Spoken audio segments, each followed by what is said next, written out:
Patient उपचार करून घेतात आणि मग वर्ष 2 वर्ष कधी कधी 3 वर्षांनी अचानक परत येतात. नमस्कार, मी doctor Nikita Talekar, Talekar dental clinic, Karegaon. दात दुखायला लागले कीच डेंटिस्टकडे येणारी लोक ही गोष्ट नक्की ऐका. दात दुखायला लागले कीच डेंटिस्टकडे जायचं ही सवय लोकांची असतेच. आणि अजून एक गोष्ट मी नेहमी पाहते, उपचार करून घेतल्यानंतर पेशंट लगेच विचारतात, याला काही वॉरंटी आहे का? मी नेहमी एकच गोष्ट सांगते, दातांचा उपचार किती काळ टिकेल हे फक्त उपचारांवर अवलंबून नसतं.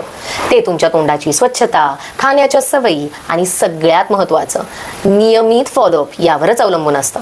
खूप पेशंट उपचार करून घेतात आणि मग वर्ष 2 वर्ष कधी कधी 3 वर्षांनी अचानक परत येतात आणि तेही फक्त त्रास सुरू झाल्यावर. पण दातांचे प्रॉब्लेम सुरुवातीला शांतपणे वाढत असतात. दुखायला लागलं म्हणजे प्रॉब्लेम आधीच मोठा झालेला असतो. म्हणून मी नेहमी सांगते, दात दुखण्याची वाट बघू नका. 6 महिन्यांनी नियमित तपासणी करा. यामुळे तुमचे दात निरोगी राहतात, केलेले उपचार जास्त काळ टिकतात आणि मोठे प्रॉब्लेम होण्यापूर्वीच त्यावर उपाय करता येतो.